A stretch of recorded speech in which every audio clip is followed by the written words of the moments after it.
13 WMAZ Morning starts now. A few showers out there to kick off your Thursday. We're going to be a little more unsettled and definitely a little warmer over the next few days. I'll have those details for you coming up. It really don't make no sense. It's hard to figure out why this street anyway. 4 vacant home fires within a day of each other in Macon, 2 happening on the same street. The latest on the fires as investigators continue to look for a cause. And an unsolved homicide in Crawford County leaves investigators searching for answers and asking for your help. The reward now offered in a case from October. Well, good Thursday morning. You're taking a live look over a beautiful downtown Macon. The time is now 6:31 a.m. on this December the 16th. Thank you so much for staying with us. I'm Wanye Reese. If you're walking out the door this morning, you're probably not going to need a jacket. I didn't even have to put a hat on my head, Courtney, because it was just warmer this morning compared to yesterday. That's right, yeah, and especially compared to the start of this week. I feel like we went through every season this week pretty much. We started in winter and now it's feeling a little bit more fall-like out there, although technically we are still in fall, just late fall. 50 right now in the city of Macon, a warmer start to the day. Still a little chilly. Some of you might not need a jacket to head out the door, but I had a light jacket on this morning. 51 in Warner Robins, 53 in Cochrane, 55 in Unadilla, 50 in Gordon and in Forsyth. So for the most part, we're in the low to mid 50s, a few of us in the mid 40s, but notice there's not a huge temperature difference. Yesterday we had some spots in the 30s and then 50s south of Macon. So with all of us pretty much in unison temperature wise, that wedge is starting to break down. That's what that's indicating. And so is this. Some rain now rolling in from the south. We don't have that area of high pressure really acting as a force field anymore. Southern Bibb County, parts of Crawford County, Houston County, Pulaski, Dodge, and Lawrence, just some light rain. That will be expected for the morning as it pushes in from the south. I'll time all that out and we'll talk about a bit of an unsettled rest of this week, and especially as we head into the weekend. That looks unsettled. That's all in just a few minutes. I went in the house to check on my mom, and when I come back out in about 5 minutes, it was lit. I seen the fire coming out the back of it. A 4th vacant house fire in Macon in just a 24-hour period, and now Bibb County investigators are trying to figure out what's behind them. All of them happened within a couple of miles of each other near Eisenhower Parkway and 2 on the same street. Crews put out 3 fires Tuesday night in the 600 blocks of Central Avenue and L Street and the 500 block of Daly Street. Yesterday morning, firefighters put out a 4th one at this home right here on the 700 block of L Street. I believe they were all done by the same individual just because of their close proximity. But we do have problems when it comes winter months with vagrants in abandoned homes. After the 3 fires Tuesday night, Interim Fire Chief Shane Edwards told us investigators believe someone purposely set them on fire, but authorities have not officially determined that. The Bibb County Fire Department continues to investigate all 4 fires and whether they were intentional or accidental. 4 people now face charges after a shooting at the Macon Mall over the summer. It happened back in August after a reported fight at the spot on Eisenhower Parkway. 17-year-old Quintavious Moore died. Tuesday, authorities arrested Quintavious' brother, Kawasis Moore. Yesterday, they arrested 17-year-old Kenya Carter along with a 14-year-old and 39-year-old Chantel Cherry. The Bibb County Sheriff's Office says Moore, Carter, and the 14-year-old all face murder charges. Investigators also charged Moore and Carter with armed robbery and the 14-year-old with possessing a stolen gun. Cherry faces charges of false statements and tampering with evidence. The 14-year-old is at the Youth Detention Center. The other 3 are at the Bibb County Jail without bond. A program aimed at stopping violence among young people will start soon here in Bibb County. Yesterday, Macon District Attorney Anita Reynolds Towers unveiled the Restoring Inspiration by Success in Education, or RISE program, focused on moving kids 17 and under away from the criminal justice system. We have youth in our community who are dealing with adverse childhood experiences. So we need to identify those experiences in our youth, and we need to give them services that will mitigate the detrimental effects of those adverse childhood experiences on their lives. Howard says $3 million of the funds for the program came from money she accuses the previous DA's office of illegally handing out. A $750,000 federal grant also helped fund the project. It's set to launch next month. Mental health professionals and leaders in the Bibb County community will work with kids in order to set them a course of action for each of those students.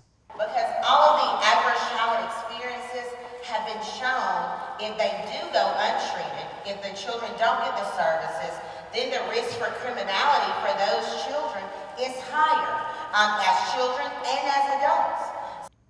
Howard also says her office plans to revamp grand jury procedures in hopes of saving time and money.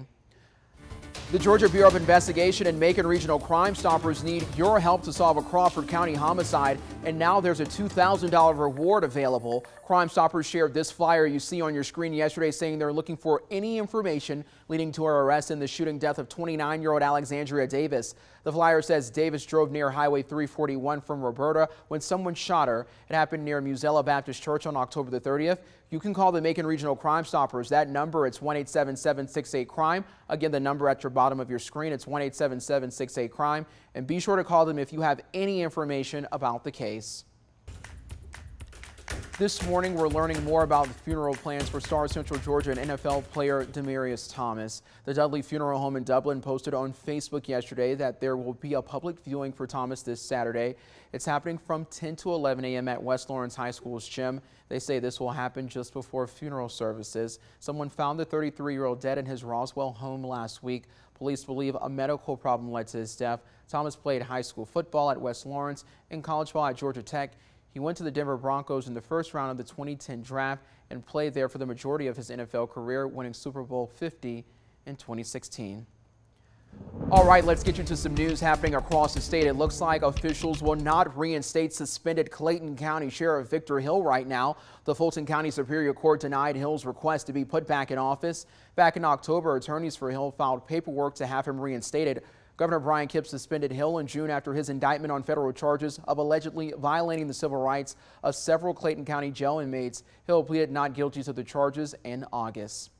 We have new information about a deadly house fire in DeKalb County. The DeKalb County Fire Department says they still don't know the cause, but they say it's not criminal. 5 people, including 2 kids, died after the flames ripped through the home Tuesday morning.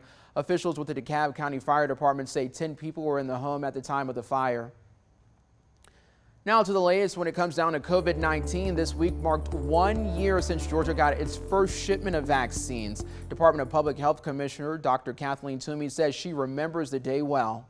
I remember how excited I was because to me, the light was at the end of the tunnel and we were going to be able to stop this pandemic. The vaccines have certainly helped, but the state still experienced 2 major COVID-19 surges last winter and again in late summer of this year. Toomey ties the spikes to people's reluctance to get the vaccine, stemming from social media myths and major breakdowns in communication at every level of government. Initially, it was very, very difficult because we had so little vaccine. And so I think we weren't able to message adequately to the public how vaccine availability was so limited. We've had to be agile and learn as we go along. This winter, however, Dr. Toomey expects a milder COVID-19 season with over half the state fully vaccinated. Well, the time is now 6:38 a.m. and definitely as we approach this holiday season, I'm hoping that everybody has a good time, but just do everything that you need to do and what you feel safe doing to make sure that you're keeping you and yours safe. That's right. Yeah, it's obvious that COVID isn't necessarily absent across the state, so just be sure that you be careful, but enjoy your holiday season. I think we deserve it after a crazy last couple of years, that's for sure. All right, everybody, well, it's definitely not feeling like Christmas time in a lot of spots across the United States this morning. This map right here is very telling of our weather setup. You can see in Denver at 18 degrees, Wichita at 34. Clearly a cold front went through there, but then you take a look at places like Dallas and Houston at 72, Little Rock, Arkansas at 68. This is the warm sector of a very large and textbook weather system that's starting to push across the Great Lakes and the trailing cold front about to move through parts of the Mississippi River Valley. But then you have us here in Macon, and look at Charlotte at 43, Macon at 50. That wedge still holding on just a little bit, but it is going to continue to erode throughout the day today, and that's going to really kick off a little bit of a pattern change ahead of our cold front that will move in on the weekend. So here's a look at that cold front bringing rain to parts of Illinois, Arkansas, Kansas. The center of this system moving north of the Great Lakes into Canada. And it's really hard to see because our satellite cuts off right here. But either way, it looks like a comma. And that is what that's called, a comma cloud fittingly. High pressure and control off to our northeast. That's still giving us a slight wedge, but overall that area of high pressure is starting to push out as we make way for our cold front that is going to move through on Saturday. And I'll tell you what that means for our forecast in just a couple of minutes. Right now, as you get ready to head out the door, this is what you need to know. Some light rain rolling in from the south. It looks like in parts of Bibb County, Wilkinson County, also parts of Washington County, Lawrence County, Dodge County, now Bleckley County getting some light rain, also Crawford County for the morning. So in some spots, the roads might be just a little bit wet. Thankfully, no heavy downpours for the morning hours, and that will be the case as we go through the day today. Just light rain going to pull in from the south throughout the day. Most of our rain will be for the morning into the early afternoon hours, and then as we head into Friday, we'll pretty much keep the same story going, except I do expect most of our rain for the evening tomorrow. For the most part, just light rain. Temperature-wise today, mid-60s if you're north of Macon. I have us for 68 in Macon and Warner Robins, and then low 70s the further south of Macon you go today. So there's that wedge effect still just barely hanging on for the day. You'll notice it in our high temperatures for the day. As we head through the overnight, low to mid 50s. It will be a warmer start to tomorrow. We will have some clouds increase through the day today. That'll trap in some of the heat for the day today. Now tomorrow, speaking of heat, take a look at tomorrow's high temperature. 75, the record 78, so not far off from record-breaking heat tomorrow, and the record was set back in 1933. Not only do our temperatures go up, unfortunately, so does the humidity. Definitely not going to feel like a mid-December day over the next couple of days. We will have dew points starting today in the 60s, so it will be a little bit humid. Pair that with temperatures in the mid to upper 70s. It's not going to be super comfortable as we wait for our cold front. So Saturday morning, we'll keep the story going of rain surging in from the south ahead of our front. Rain and storms will be fairly likely as we head into Saturday afternoon and evening. Could have maybe a strong storm. We don't have any severe weather or an organized severe threat for the day Saturday. I don't anticipate that, but could we maybe have a stronger storm with some gusty wind and heavy rain? Sure, that front starts to weaken as it sinks down to the southeast, but overall, pretty rainy night on the way for Saturday. A few lingering showers for Sunday. Will be in the low 60s Sunday, back in the low 50s to kick off next week. Our next best rain chance after the weekend returns on Tuesday.